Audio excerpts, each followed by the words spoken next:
What's going on, everyone? So if you didn't catch the video of the reveal of our brand new John Deere 50G mini excavator from Dogget, not sponsored, not discounted, none of that stuff, so go back, check that out, and you'll know about the price, you'll know about the specs, you'll know about the different accessories we got with it. We went over everything, so I'm, again, revealing everything about it. We did a full walk around, and we walked around the interior. You guys got to meet my good friend Don Eller over at Dogget now. He's the sales rep that helped me out there. Yes, sir. But this is video number 2. Video number 2 is going to consist of me trying to operate the thing. Now, I told him I wanted to wing it. I want to try to figure it out on my own. He pretty much assured me I can't break it. That's right. So I'm going to try to figure everything out on my own. I've been watching some YouTube videos on it, so I think I'm a pro. And I'm not gonna lie to you. I've never operated an excavator. I've done a little bit of backhoe work, poorly. It's kind of like my golf game, but I've never operated an excavator. And I know there's 2 modes. If you look at the first video, you'll see that you can switch this little valve behind this door so you can put it in backhoe mode. But I don't want to do that because I want to be able to hop into any excavator and operate it, and the controls are pretty much the same. Absolutely. So again, for all of you who are typing up a quick comment saying, what the heck do you need that for? Go watch the first video and you'll see what we need it for or what we didn't need it for. Anyways. This video is going to be all about me trying to operate it and Don laughing at me in the background and possibly giving me notes and tips and tricks and hints. Got a GoPro mounted right there, and then I'm going to mount another camera right here so we can kind of see different perspectives of it. But that one's not going to go on until I'm in a position where I'm going to start moving stuff around. First thing I need to do is get into it safely. 3 points of contact, right? Absolutely. Every time. Foot, one hand, the other hand. You get in, always have 3 points of contact. It's kind of a construction industry basic. You want to be grabbed onto everything firmly because you don't want to fall off of it or hurt yourself. So we're going to step into this with 2 points of contact, unfortunately, because I'm going to be holding a camera. That is true. But you need 3. He'll catch me if I fall. He's my 3rd point of contact. It's a very awkward comment to say. So we're going to crawl into it. I'm going to sit down. I'm going to guess what I need to do to get this thing going. Because now that I own it, in 24 months, it's time to run it. But at the same time, if I didn't own this, I probably wouldn't be this cavalier about trying to figure it out. There you go. All right, so pretend my other hand is holding onto that. All right, hopping in. Don made a weight joke on accident by asking me if the seat bottomed out when I sat on it. It didn't necessarily bottom out, but you know, if I can crank this thing down and make it feel nice.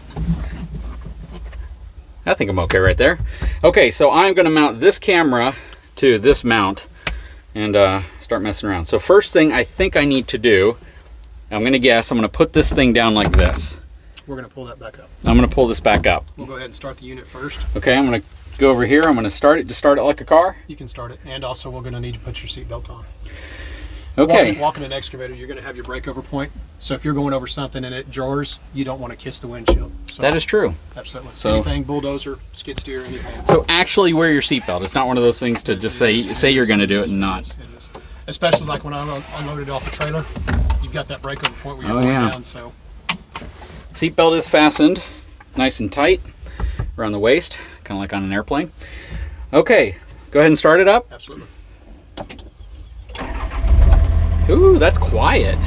It is, especially when you get the cab closed, it'll be really quiet. You'll have your live feeds here. You'll have your hour meter, RPMs, fuel gauge and whatnot. I can't see it from here. I'm just... fuel looks full. Thank you. Yes, appreciate that. Part of the PDI. All right. AC controls will be over there. We got an AC vent here. I got one blowing on me somewhere over here. I see one there, one there, one here. Yep. That's the one hitting me. And then one behind you. There's all my AC controls. I got Turtle and Rabbit. Let me guess, Turtle is more of an eco mode, and Rabbit would be more of like a heavier duty mode. Be your travel speed. If you want to get into eco mode or power mode, is it power mode right there? It's in power mode. Okay, yep. You can hit that and go to eco. Okay. But with what you're going to do, I just leave it in power mode. Okay. I mean, that's from a consumer standpoint, you're not running it day in and day out. So yep. I know fuel burn is concerned for contractors, so they want to run it in eco mode. Got it. So yeah, so I'd probably just keep it in Rabbit mode versus Turtle for travel speed, because it just gets you to where you're trying to go quicker and with less of a focus on fuel economy. Maybe is that what it is, or just it's just travel speed. I mean, it's gonna be 2.6 miles an hour in high speed and 1.6 in turtle speed. So It was turtle speed any way you do it. Yeah, if you're going to walk across the property, you want to be in. It's all branding at this point. It is. All right, so if I want to turn on my windshield wipers, it is right here. There it goes. I got my lights right here. One of them, I can't see either of them. I know there's one right there, and then there's one right there. Yes. I'm going to turn those on. Those probably work better. I wish they were LED. I'll probably replace them with LED. It seems like they should be. But I've noticed that every mini excavator I've seen uses standard halogen. Yeah, but it's a point. They'll get to it. Yeah. And some dozers, like dozers, other operations, you can get the halogen package and or LED package. So okay. You know, somebody once told me it's because it melts snow, and that's why they don't use LEDs on tractors. But we don't get a lot of that down here. That's not an issue. Oh, looks like I got a 12-volt plug right here to plug in a phone charger. And eventually somebody's going to put a USB port on here too, so you don't have to use these anymore. These are almost going extinct. Yes. All right, so now I push this down. That will, as of right now, this is going to be your lockout position when you get in. That way, if you're getting in and you bump it, there's no live feeds. Got it. To your controls. Once this comes down and engaged, you hear your hydraulic pump. I do. We're on live feed now. Got it. So it looks like there is an optional item I don't have here. What would that be for? That's going to be for other units, like if you're going to run some other auxiliary hydraulics, you can work with that.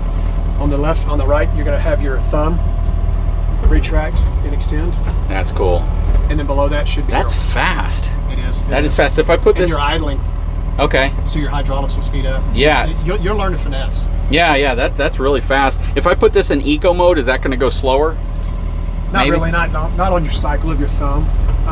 You're going to notice your eco on your breakout force. Okay. And your digging power. So. And then this is my horn. That's this little button right here. So this is down. Oh, that moved. This is going to be up. So no, I mean this lever is down. Yes, I didn't mean do that. So to control this, I'm going to again figure this part out. To that's your crowd. If you want to bring the boom up, I'm going to pull this back towards me. Pull that up. All right. So then to put it down, push forward. To curl the bucket in, pull it this way. Go to the window and then spread it out. And then again for my thumb right there. So yeah, so if you're learning this side first, this is going to raise, pushing out is going to lower, pulling it in towards my thigh is going to curl the bucket, and then pushing it the other way is going to open my bucket. And then like he said, because I have the thumb on here right now, if I curl the bucket too far in, you'll actually see where the teeth would hit the edge of the thumb. I mean, that's not devastating, it's just not working the thumb ideally to close it completely. Because you're going to want it to crowd back there. You're going to want it. Yeah. You want the teeth, yeah, you want your thumb to go in between your teeth so you get the tightest possible grip on something. And you'll get that on 18-inch. Okay, now on this side, I'm going to rotate the tractor. I'd go this way. It's going to rotate me that way. I go that way. It's going to rotate me that way. And yeah, you can feel the finesse. If you just let go, it wants to stop. Absolutely. But then if you just ease into it and then slow down. And then that's going to be your knuckle. This is going to be to turn. Rotate it that way. And then to rotate it the other way. And again, this is if you're working in a tight, confined area where you need to get as close to, say, a fence as possible. And I would imagine to do that, you'd probably even want to flip the cab around, because the shovel up front is going to possibly take up some of that space too. Yes. And then to operate your shovel, I'm going to figure this one out. Right here. I can raise it. I'm actually lifting the front of the tractor up right now. Woo! That dropped down a lot quicker than I thought it would. All right, so lifting it up. Now I'm going to try to gently lower it. Don't sneeze while you're doing any of this, because it's going to make things jerk quickly. And then I can raise that up like this. And let me guess, the buttons on top right here control the angle of the blade. Very cool. I hope you're able to see all this on the wide angle camera I have here. And this is going to give me the ability to kind of direct dirt when I'm backfilling where I want it to go a little bit more effectively. This is my little beeper bypass, so it turns on every time you turn the tractor on, but if I want to stop the beeping noise, I just press it again to turn it off. This is my little manual regen, so if I want to basically override the automatic regen, which is essentially that burning off of your DPF, your particulate filter. And if I want to drive, I can do a couple different things. I can either flip these down and go forward and back with my feet, or I can use the hand controls. You know, when I saw the septic guy operating it, he pretty much exclusively used the hand controls. Yes. So it seemed like that's the easier way to do it. It's good. I mean, if you're going to be within close proximity of where you need to be on the job site and getting up against a building and/or need to do it, you have more finesse in your hand. So you're going to want to use these controls. Like when we did the intro of the video and I walked the machine across the property, I used my feet. You know, it's just for longer travel. So out here, for the most part, it would probably be feet. If I want to climb up on one of the mounds over there, then I'd probably want to use hand controls. Absolutely. All right, so I'm going to go ahead and try to move this thing forward using my feet first. So can you rest your feet on it, or do you just pretty much have to just hover them? You'll feel it, and then bring your RPMs up on your... Okay, right here? Yep. About to where? Run it up. Get your hydraulics going. All the way? Okay, so we've raised our RPMs right here. I'm going to go ahead and... See how quiet it is. Okay, he wants to and see how quiet it is. Wow, yeah, it's certainly quiet inside. It's talking. I mean, it's probably as loud as maybe my truck cab would be. Maybe a little bit louder. Okay, now I'm going to keep the door open just so I can communicate with you. Absolutely. I'm going to start moving forward. All right, so now I'm moving forward.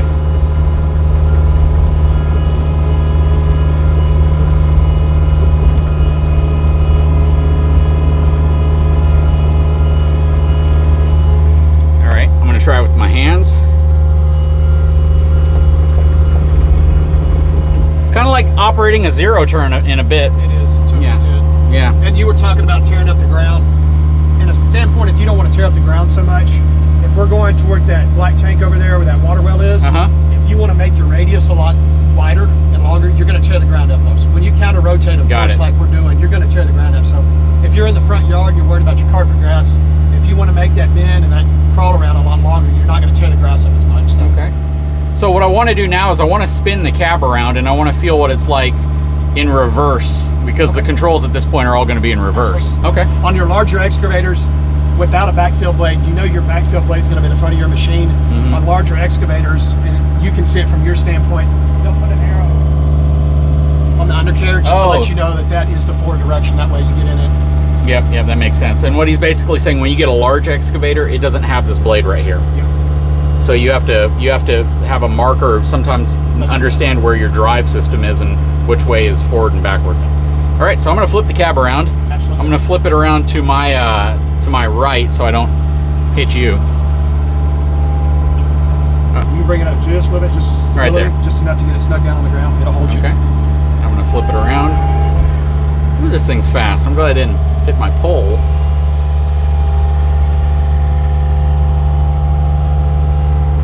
Okay, so now I've reversed myself here. Now to go forward, I need to pull backward. Oh, wait, hold on. I gotta lift up my blade. So I've lifted up the blade. I almost drug the blade on the ground. And then I'm gonna go backwards.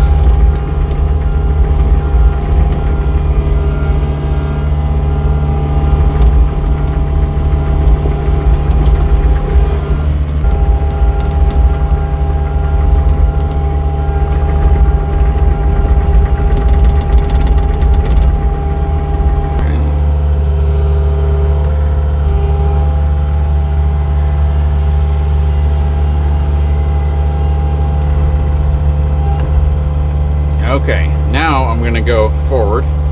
Okay. We're gonna excavate on that? Yep. So we got a mound of dirt in front of us that I'm gonna excavate on.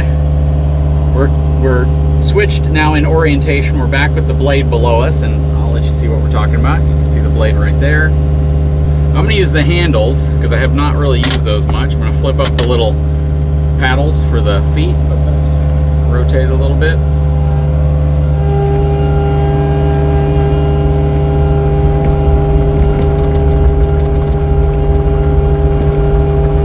You know, even though this is a compact machine, it feels like it's not.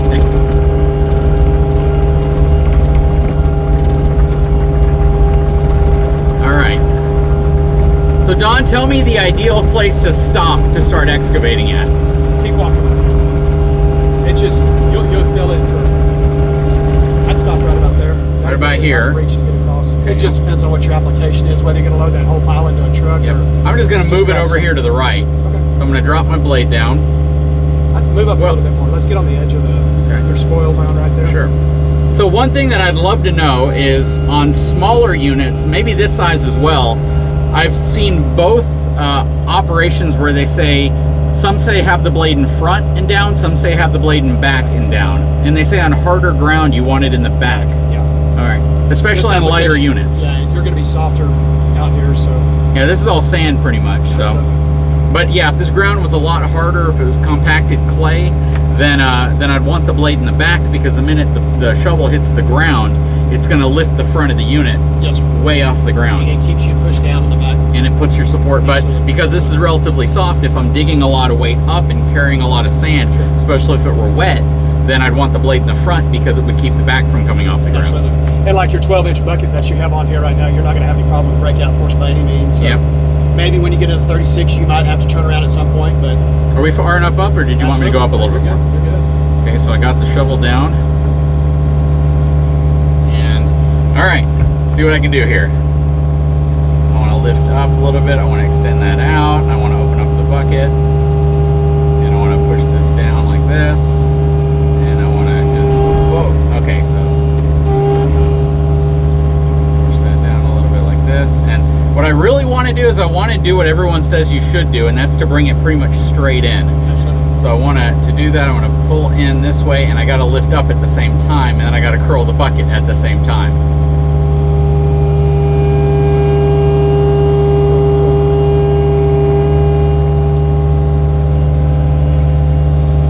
And then I'm going to lift it up right here, rotate the cab this way, and open up the bucket right here.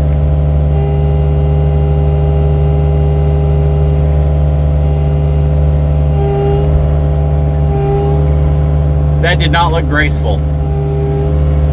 It'll come with time. Alright, so I'm going to curl the bucket.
See if your hydraulics will slow down some for you. Your idle, see how your idle bump down a little bit? Yeah, that's probably a little bit better for me to learn. So what we've done is we've switched it to eco mode, which slows everything down a little bit, which I like. At least for learning. So it's extended out, let's see here.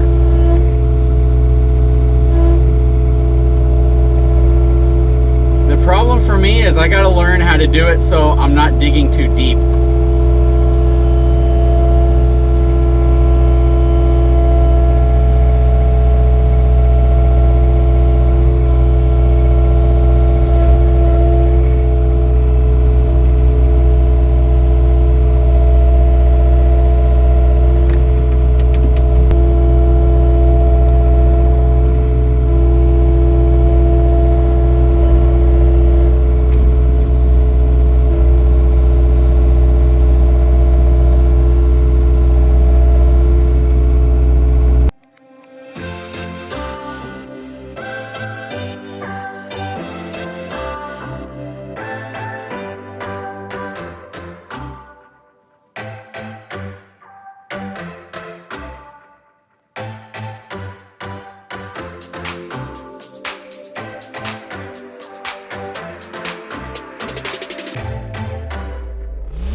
Okay, so now, I have not fully gotten the hang of this, by the way, but now I'm going to try to backfill this spot over here to the right.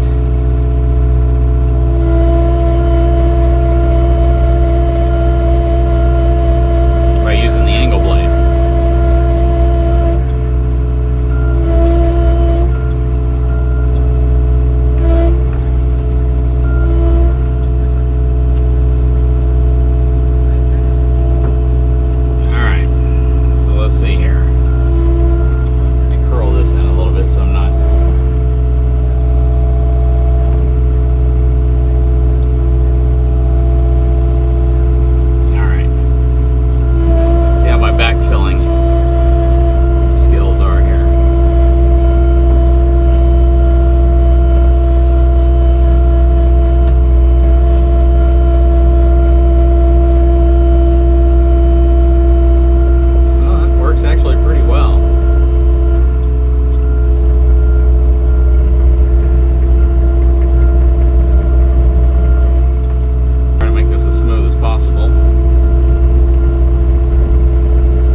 Well, Don, I definitely didn't want to show you my remarkable skills on just day one with this thing because, you know, I don't want to embarrass people out there. You know, I don't want people to think that, man, he's just showing off how good he is with one of these. You'll get it. Once you operate it, you'll learn your throws on your controls, and it'll become second nature, kind of like riding a bike. I was horrible today. This is really bad. You get it figured out. It just takes time. Yeah, nothing about it is instinctual. Seat time. Yeah, it's you know, when I see those guys working for like the utility departments, construction companies, and they're moving these things around like it's nothing. It's just, it's muscle memory, right? You got to build that in. So, man, it's I'll be back next week. We'll weld a spoon on the tooth right there and see if you can pick up an egg. I accept that challenge. I accept that challenge. They do. They have that. They have some competitions where they'll weld a spoon on there with backhoes and whatnot, and they'll pick an egg up and set it. Golly. And as you know, as funny as, you know, you see people do that until you sit behind the seat of one of these and you just see how jerky things can be if you're not so fluid. I mean, it takes a lot of concentration. I mean, holding a camera, you learn to be very smooth with your movements. Absolutely. With operating this, you have to be so smooth with your movements. And here's a question I have for you. So with some of the movements, when you stop and it jerks on the inside, is that going to be any operator using it really? I mean, are these things always going to kind of jerk you around a little bit on the inside? It's going to be finesse in your hands. You're electronic over hydraulic controls, but once you figure out your throws of what you're doing, counter rotate, you know, on your rotator in your arm, it's just going to be feel is what it's going to boil down to. And like you see, like guys from the city or utility companies digging, it's second nature to them. And you see them digging and digging, and you're like, it looks easy to you. It does. It looks really easy. It's instinctual, and that's the thing. You have to make it to the point to where nothing about this is instinctual off the bat, but you use it enough, you build that muscle memory, that seat time, and it becomes instinctual. You just hop into it, man. So we talked a little bit about maintaining it and servicing it in the first video, but let's talk about grease points, because you have some personal recommendations in terms of greasing it and where the grease points are. So let's talk about that real quick. I'll do it. They say to service it, grease it every 8 hours. That's absolutely. On the periodic maintenance chart, it tells you to slow down after so many hours. You don't have to, but grease is cheap. I'd grease every 8 hours of service. On your turntable and whatnot, you've got 2 grease points here, which are remote, and that's not going to be on your swivel for your cab. So, but often not, there's probably 25 grease points, and everywhere you see a joint, you're going to have a grease point. Yep, and they're also indicated on that sticker on the back too. They are, yes, sir. Okay, so just grease it as much as you can grease it. Absolutely. I mean, anytime you have a grease gun in your hand, go ahead and go through and just hit it. Too much grease isn't going to hurt this, right? No, it'll get sloppy and nasty, but that's what rags are for. Absolutely, absolutely. Good deal.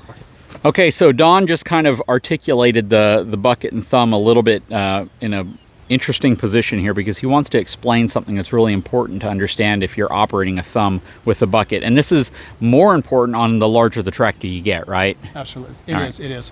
What you run into, you got two different types of thumbs. This is going to be a hydraulic thumb, of course. You got two rods. You've got to be careful, and so much as an owner-operator, you can run it and get a finesse of it, what it's going to feel like. Many times you got this larger cylinder crowding against a smaller cylinder. If you crowd it up too much, you're going to bend this smaller cylinder. And it's more evident with larger excavators because your cylinder's so big and then your hydraulic cylinder for your thumb is so much smaller. We recommend if a guy's going to be a contractor or something and use it and turn guys loose in the field, we mount a rigid thumb up here that you can bend down. You've only got one crowding point, and that's going to be your bucket curl that crowds to a stationary thumb. You can still fold the thumb up, but you just have to pin it up and down. Got it. Okay, so it's basically static. You just pin it in the position you want it. Absolutely. And then you have to pull this. One crowding point. Absolutely. Got it. That makes perfect sense. Yeah, I definitely don't want to bend that. That looks expensive. It does. But you'll get the feel for it, and once you start crowding it, you can deal. But just be careful when you're crowding them against each other. I mean, you got hydraulic pressures pushing against each other. Yeah, no, that's true. And again, like you said, on this smaller tractor size, you'll kind of feel that point in which this starts struggling a little bit to push up against the thumb, right? All right, good deal. Any final thoughts? Any final words? Man, just check your daily oil on the back. We went over that on the back. Check your fuel. You hold 20 gallons of fuel. Your air filter every day and just grease it. Very good. And one other thing, if you want to, we didn't go over that earlier. From a grease standpoint, if you want to put here's your toolbox, it will take a grease gun. It's pretty deep and long. Oh, so, perfect. So. Just put all the tools you mainly need, especially the wrench to be able to take off the bucket and change it out if you need to. Very good. Well, this is super cool. I'm really excited. Oh, you know, out of everything, I never noticed the fire extinguisher on the back. Thank you for the fire extinguisher. Part of the PDI inspection and safety. Very cool. But no, I'm super excited to learn this. Again, you know, I mentioned this in the first video. Some people like big boats. Some people like, you know, collecting other big things. For me, it's an investment in the property for sure. You know, you guys will see it on the channel, so I guess it's kind of an investment there. But more so, it's something that I've always wanted. It's like that instinctual nature as a kid to get an excavator toy, and now I got the real thing, and it's kind of a toy out here. So the reality behind this is that we didn't need it. It wasn't absolutely needed. We could probably accomplish a lot of this with the backhoe attachment on the tractor.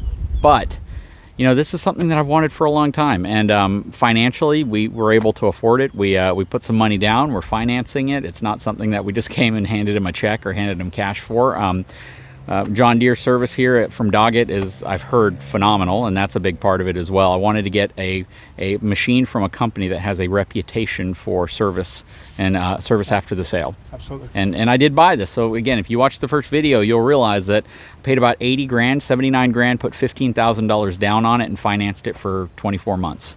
So you guys definitely have the ability to work with people, and I went through John Deere financing. So, and it was a lot easier than I thought. It is.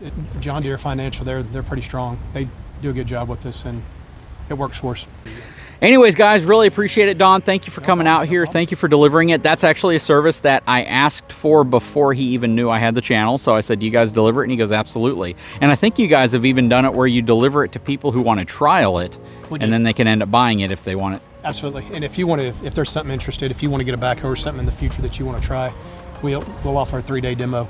Yeah. So bring it, deliver it, set up, do the walk around, and let you operate it, see if you like it or not. Yep. I gotta ask. Yes, sir. When I called and first talked to you about it, I know sometimes you have customers who call and you can't really take them seriously. They might just want to mess around with something. Did you take me seriously when I first called you? I still can't take you seriously. I know. No, I did. I did. You knew what you wanted when you called. You had some, just talking to you on the phone, you knew some jargon of what the machine was and knew what weight you wanted in the class, the 50G. So some people just tell you they want an excavator. It's kind of like going to Discount Tire. I need tires. Well, you're going to have to give me some more than that. You know how it is. Even though I love Discount Tire, by the way. Oh, I do too. They're great people. But you can't get 17.5s from them. You can't. No, and they won't even air up 17.5s, which is really... They won't. Anyways, guys, I sure hope you've enjoyed this video. Big shout out to the folks over at Dogget, John Deere here in Corpus Christi. You know, again, they didn't pay me anything. This wasn't sponsored. I just really appreciate the service I've gotten from him, and I love the fact that he came out here to show me what I was doing wrong and what I need to do it right. Guys, if you haven't had a chance, please take a moment, subscribe to my channel. Check out the link in the description where I'll put some of their social media feeds in there if you want to check them out as well. If you're interested in something like this and you have a Dogget near you, you know, definitely worth checking out. We'll talk to you again very soon.